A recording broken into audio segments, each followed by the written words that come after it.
What is up, guys? Cards here, and today going to be bringing you my top 10 tips on Total Extreme Wrestling 2020, brand new game by Grey Dog, Adam Ryland, the developer. He's been putting these games out for years. This is definitely the greatest, latest iteration of this game, and if you guys have been following along with gmgames.org, one of our contributors, Andrew Ray, put out a great review of this game. I actually worked with him to come up with this top 10 video, so this isn't just me speaking. This is all of GM Games coming together. We reached out to everyone that played the game, put together this top 10 list for you. So it's not all tips. It's a little bit of a guide. It's a little bit of tips. It's a little bit of a how-to. It's a little bit of everything. But this is 10 things you need to know if you're playing Total Extreme Wrestling. So let's get it started. Number one. And this is going to build on itself a little bit because these early tips are really kind of things you need to know in general. Everything else builds off of these. So you've got to start off here at step one. Step one is know your product. So let me show you what I'm talking about. This is one of my personal saves. I'm running in TCW. And the first thing you've got to know before you can start running successful matches, you could see, hopefully, right down here at the bottom is a button called Product. Click on that button. It's going to tell you, it's going to give you a style over here of what your product is, but there's a whole lot of things on this page that you have to know before you can run successful shows in TEW. It shows you, do you have women's wrestling? What is your match focus? What is your angle focus? These are important things, and we're going to get to them in step number 3, so hang tight. It's going to give you an AI booking style, which is just if you're using the auto booker only. If you're not using auto booker, you can disregard this. This is telling you your face heel divide. Do you need to have good guys versus bad guys, or can you throw everybody in a ring together? Every different wrestling style, like that may come up and it may not. And we've got strictly enforced, loosely enforced, or they don't care at all. Weight splits, if you want to split out heavyweights, lightweights, that sort of thing, it's there. Whether you have stables, whether you have managers. Spinal impact moves, high risk moves, those things you'll see if you have your dirt sheets turned on, which as a new player, I recommend you turn the dirt sheets on. That can be tip number 11. Turn the dirt sheets on, figure out what's happening in your matches. Not allowing these will keep your workers safer, but they can also hurt your match ratings. So know what you're doing. The most important part of the screen, though, is right down here, the following consequences. You can see with the product that I have set up in TCW right now, fans expect events, 90% matches, 10% angles. TV shows, 70% matches, 30% angles. You need to stick in those guidelines or you will get heavy penalties. This is going to tell you how they're going to grade the matches between performance versus popularity. There's really two main types of feds out there, performance feds and popularity feds. You need to know what you're doing, or if you fall somewhere in that gray area, where exactly do you fall and how are you going to be rated? The company product screen gives you all of that information.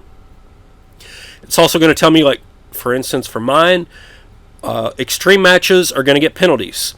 Matches under 15 minutes cannot get the highest scores available. Cinematic style matches are penalized. All of these issues.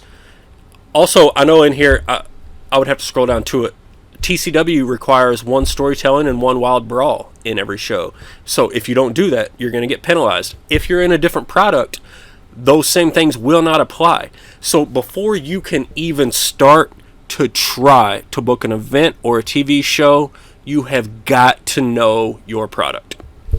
Step number 2, guide, tip, whatever you want to call it. Tip number 2, you've got to know your roster. So, okay, you've jumped in, you've learned your product, you know what you have going on there, and you're TCW, and you have to have a wild brawl. Well, how are you going to pull that off? Let's go check out our roster here. Aaron Andrews, who is one of the best wrestlers in TCW, if you look at his skills, he's got This is a skill range, 79 to 87, but that's a pretty good brawler. We take a look at Bart Biggins here. He's 50 to 58. Maybe not so hot. So what you need to know, if I'm going to go in and I'm going to book a brawl in TCW, I need to make sure that I know what my roster can do. If I'm putting them in a brawl, I need brawlers. I need Brandon Smith, 76 to 84 in his brawling skill. We come down here and we look. Ed Stone, not so great. Valenquez, some of these are guys that aren't naturals with the TCW roster that I've picked up in my personal save. But just for example, like, he's not as good of a brawler. Elliot Thomas, not a brawler. Youngman is decent. Hollywood Brett Starr, a little better. But still, we come down and we take a look at Froschur, 67 to 75. Yeah, he can go. Greg Gage, he can go. He could brawl. So you need to know what your guys can do, not only for match types, but also for entertainment. Not only entertainment, I meant angles, but can they be entertaining? Can they handle a microphone? Do they have charisma? Can they fight? All of these are important things when you're trying to book your angles. So if we look through here, for example, if we come down and look at a guy like Sammy Bach, he's got good charisma, microphone, acting, all that sort of thing. But then, he's not so hot at menace. So if you want somebody that can handle that, you're definitely going to want a little bit of a bigger guy, say Mutant. He's got a 76 in menace. So maybe he can do that a little bit better. I'm actually in negotiations with Primus Allen right now. I believe he's a pretty good at menace. But regardless, if you're going to be booking angles, know what your wrestlers can do and know what they can't do. If they can talk on a microphone, book them on entertainment, charisma. If they got good star quality, if they're over, whatever that is, book them on things that they're good at. And you can do different skills on different guys. If you're booking, I was going to show it to you, but I'm not booking a show right now. But if you book an angle, you can go to freestyle angles and you can pick out exactly what you want each person in the angle to be judged on. So maybe you've got a stable and one guy's a great talker on the mic and another guy's just big and he's good at menace and that's it. Well, you can book the guy that's talking on entertainment, the guy that's big and scary on menace, and whoever they're yelling and talking about, you can book them on overness. And you can create a great angle. So know your roster, know what your guys are good at, and book them into things that they're good at. That's going to help the ratings of the segment if you're trying to get, everybody's trying to get better segment ratings and better show ratings. But, if you're trying to do that to grow the size of your Fed, if you're trying to do that to compete in regional battles, all of those things, or if you're just trying to get your guys over, book to your strengths. Next, how to fire a worker. Everybody has done it. You bring in some workers that you're not comfortable with. They might have looked good, and you bring them in, and all of a sudden they have an attitude problem. Or for whatever reason, they're just not working out in your Fed. You want to get rid of them. The player handbook explains to you how to fire them, but let me show you because it may just be easier. Some people learn by seeing better than reading on a screen. So, first of all, click on your roster. Here's our entire roster of wrestlers, referees, road agents, everything. So let's say I would like to fire Dazzling Dave Diamond, who I actually might want to fire. What you do, you click on him in the roster. So here you can see all of their information. You can see all his skills, his popularity, his TCW status. What not everybody sees is these little arrows up here on skills, which can bounce back and forth to attributes, and popularity, which can bounce over to the contract details. Once you're on contract details, you can see right here how much you're paying a month, how much longer the contract has on it. Here's another question that I have seen is how much longer before a contract starts. If you bring in a wrestler from another organization, he's not going to start it right away. You have to come to this screen to see how long before they start. So take, for example, in my TCW save, I just made a massive hire. Anybody that's familiar with TEW knows the Cornell verse. I just signed the guy that's named after Tommy Cornell. So if you come in here to contract details, you can see his contract doesn't start for 5 more days. So if you'd like to see when someone's contract starts, you get that information right here. But back to firing Dazzling Dave Diamond, you get to contract details and you just hit release right here at the bottom. But just know you have to be able to click these arrows because that option is not available until you move over to the contract details. Number 4, I've already mentioned it briefly, but read the handbook. And let me say it again more slowly. Read the handbook. Guys, there's so much information available in the handbook. And if you didn't see what I just did, here we go from the main screen. Right up here in the top right, this question mark, this is the handbook. This gives you everything in the game. If you want to open a broadcaster, for example, and you would like to know, what are the different scores? Like, what are the cutoffs for making money or not making money? These things are all available in here. It'll tell you, if I click on the right one, let's see, what do we want to be seeing? Risk levels, dates, minimum requirements. They've changed this around a little bit on me. Minimum quality. Basically, you can get all of the information on broadcasting right here. You can get viewing figures, breach of contract. Every single thing in this game, you can find out how it's rated from the handbook. You can figure out how match ratings are figured out, how the regular focus and angle focus that we were talking about earlier. If we go back over to our product, we can click on the question mark here, and the interesting thing is it will bring up right here. It starts us off in the product because we were in that screen when we hit the question mark. It's going to jump straight to that, and we can click match focus. This explains to you what is a regular focus, what is a main event focus, 3-ring circus focus. It gives you everything. Same thing with angles. You want to know what tight focus, regular focus, highlights focus, any of those things. If you want to know how the math is done, the handbook has all of that information. I have been on the Grey Dog forums and their Discord for a significant amount of time, and I don't think I've ever seen a question that had a technical answer that wasn't answered in the handbook. If you want opinions and that sort of thing, you got to ask other players. But technical answers, they're all in the handbook, guys. Go read the handbook. It will make you a better player. I guarantee it. Spend 10 minutes a day reading a different section of the handbook, and you'll get better at this game. I promise you. Number 5. This is an open-ended game. This will never... You can just sit here and book matches. You can change companies. You can simulate through years at a time. You can control no company. You can watch. You can do whatever you want to do in Total Extreme Wrestling. So my tip number 5 is to have a plan and have a goal and know what you're doing as you go into it. Because the game isn't setting goals for you. The game isn't setting plans for you. If you want to have fun with this, it doesn't matter how big or small the goal is. If your only goal is start a brand new company and get it to small size, or you want to start a company in Hawaii and see how big you can get it. You want to take over a big company in Europe and see if you can become international. Or like I did in my TCW save, this is obviously TEW 2020. I tried to recreate a version of some stables that were from the 2013 TEW game.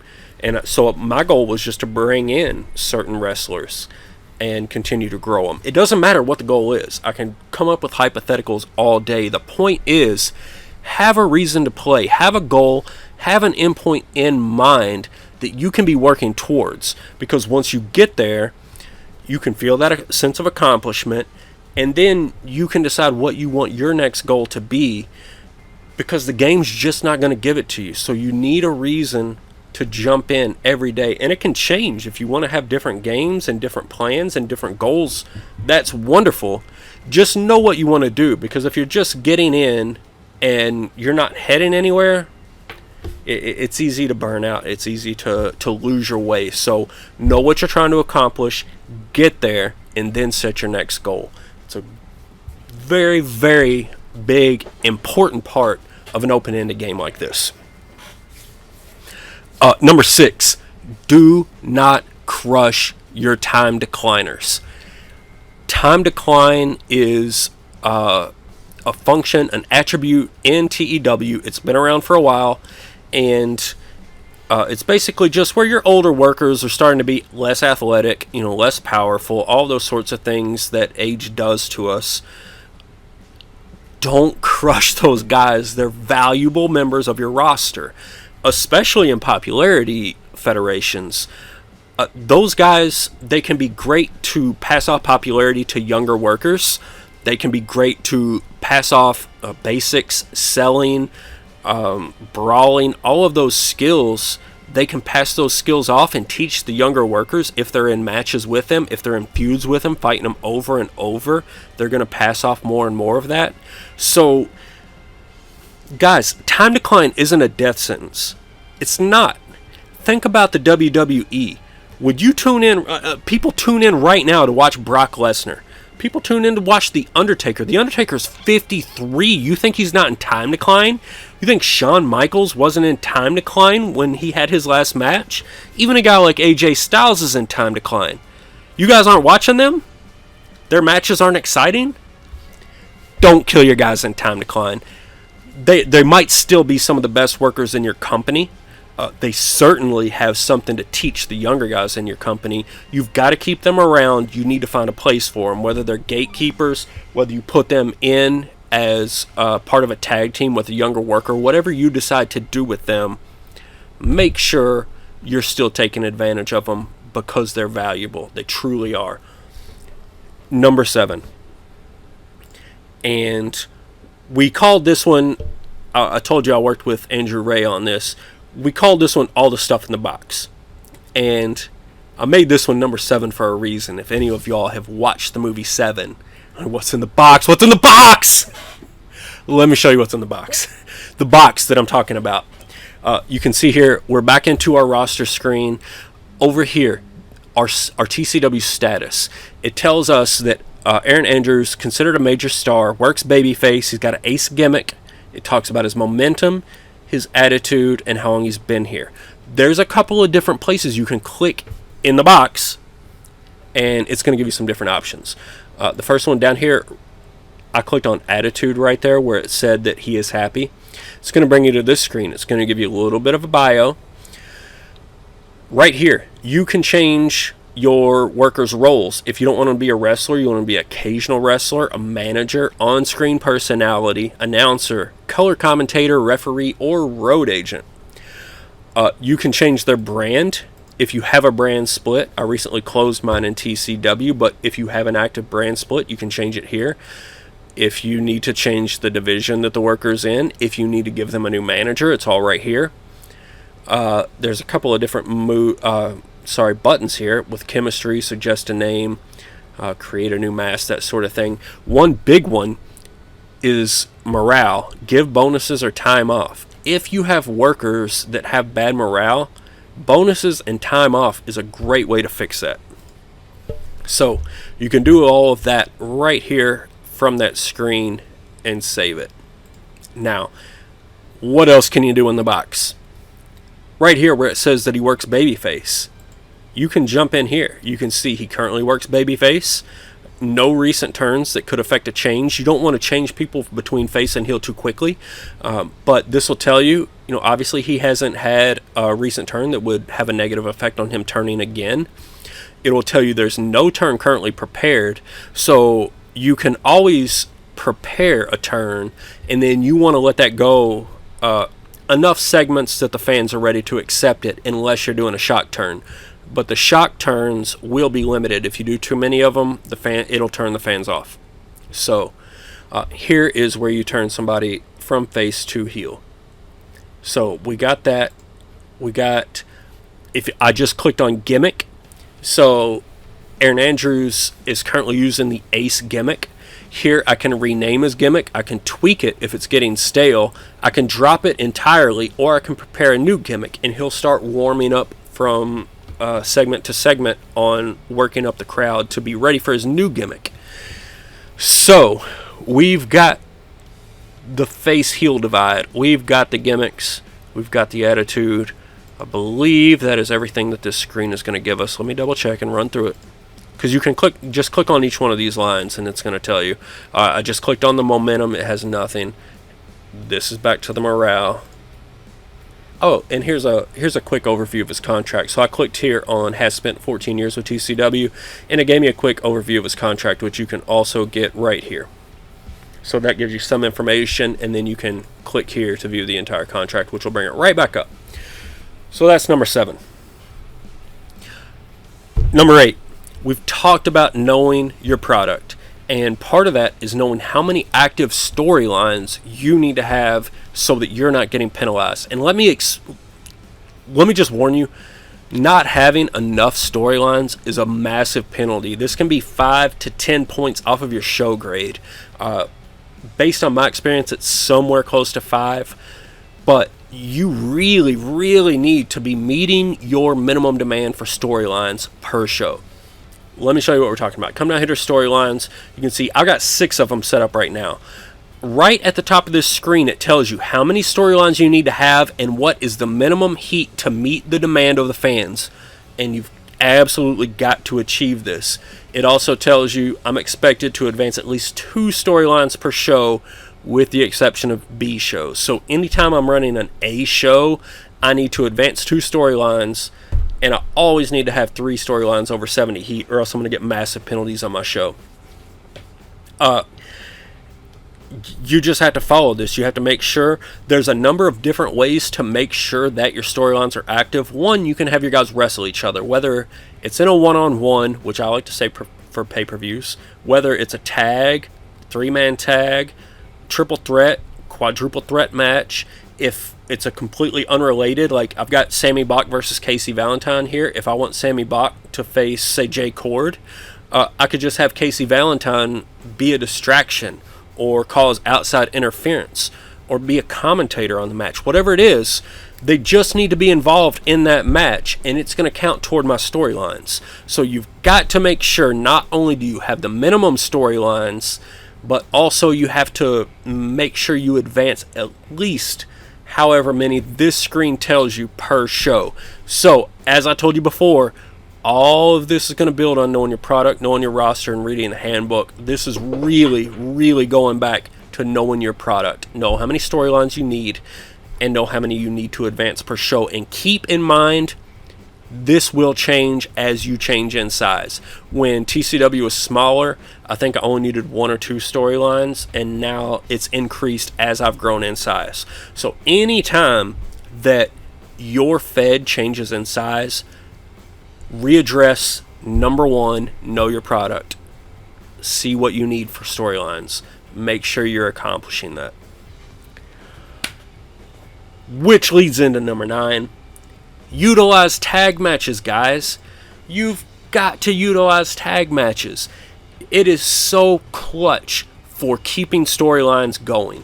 I can throw tag matches out here. I mean, look at my roster. I'm sorry, this is the wrong screen to be looking at. Click right here, and you can see I've got 57 active wrestlers. So I could run tag matches at my TV shows, and I could run my top 3 guys with one other guy.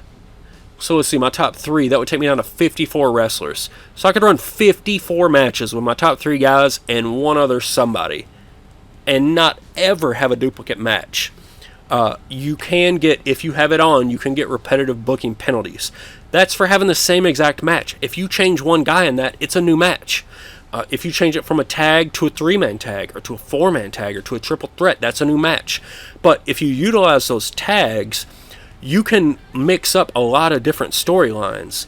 Like, I can totally come into my storylines, and one week I can run Sammy Bach and Aaron Andrews versus Jay Cord and Casey Valentine.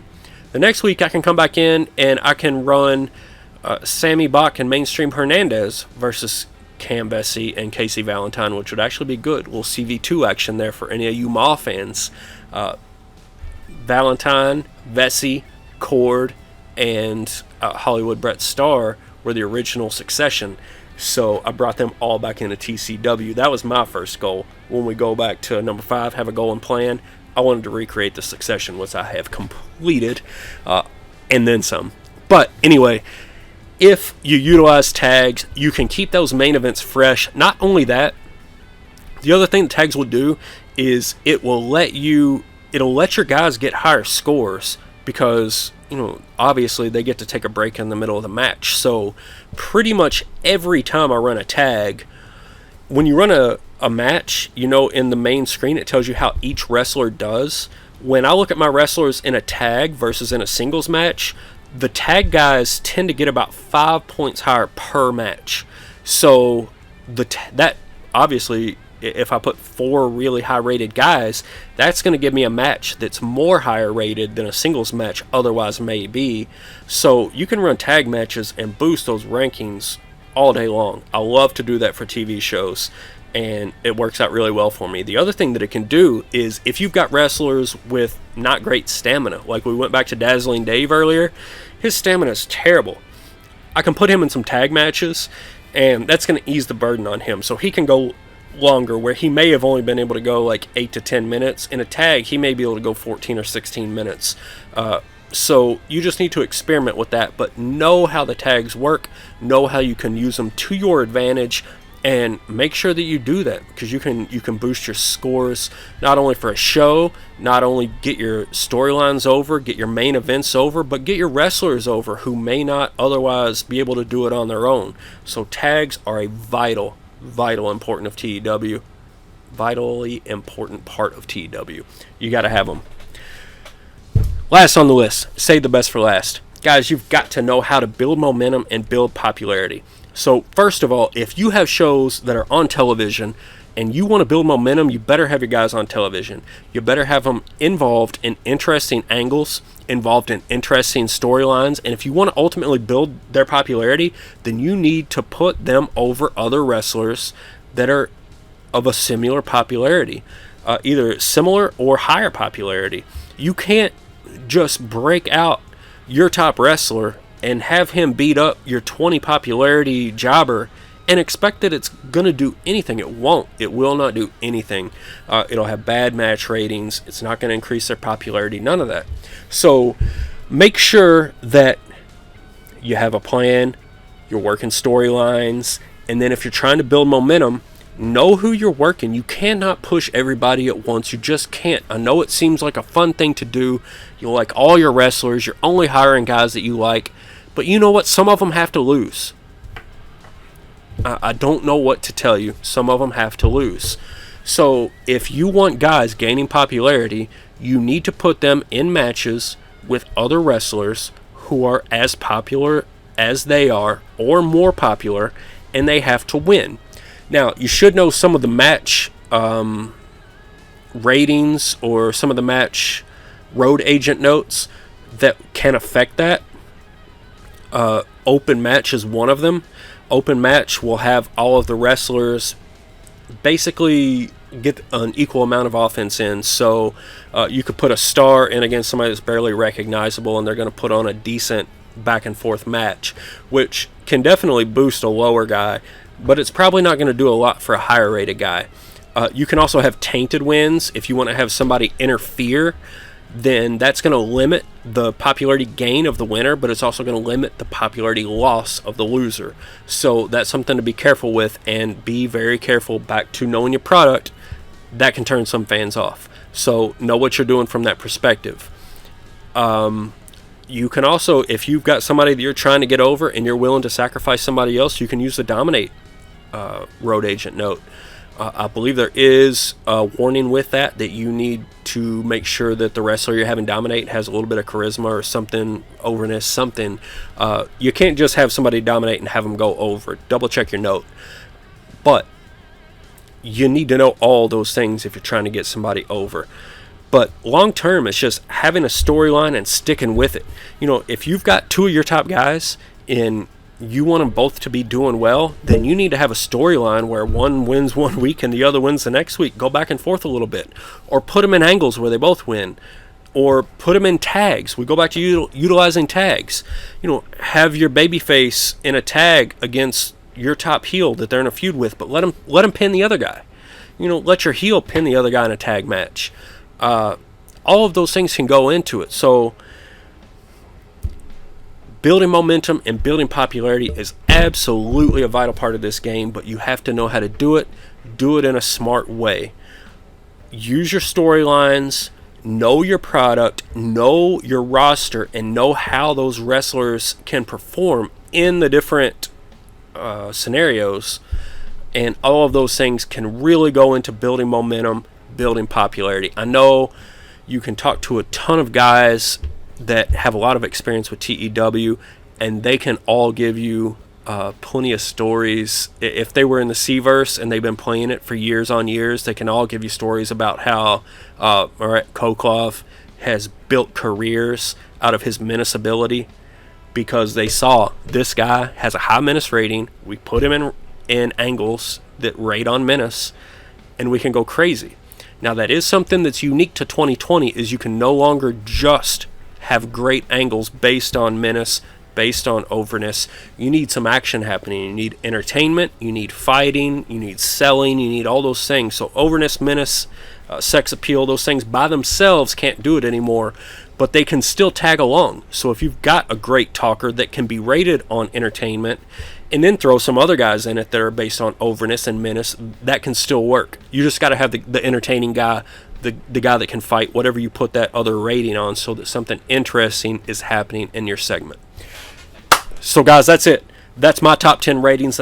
That's the top 10 tips, guides, best advice that I've been able to get from myself, my time with TEW, and of course Andrew Ray and others at gmgames.org that are very excited to be bringing you some TEW content. So I hope this helped you out. Guys, if you've got information that I don't have, if you've got suggestions, if you like these tips, you don't like them, whatever it is, give us that feedback. I cannot wait to hear it.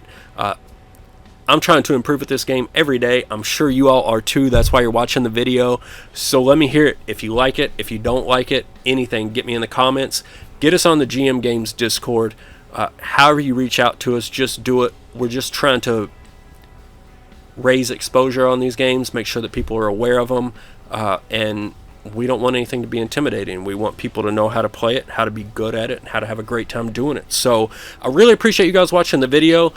Check us out. We're also over on Twitch. I'll be streaming my next TCW Total Mayhem on Twitch within the next couple of days, so make sure you check that out. Check us on YouTube, Discord, whatever it is. Follow, subscribe, like, whatever you got to do. Just make sure you're getting the content. Thank you all, and I will catch you next time.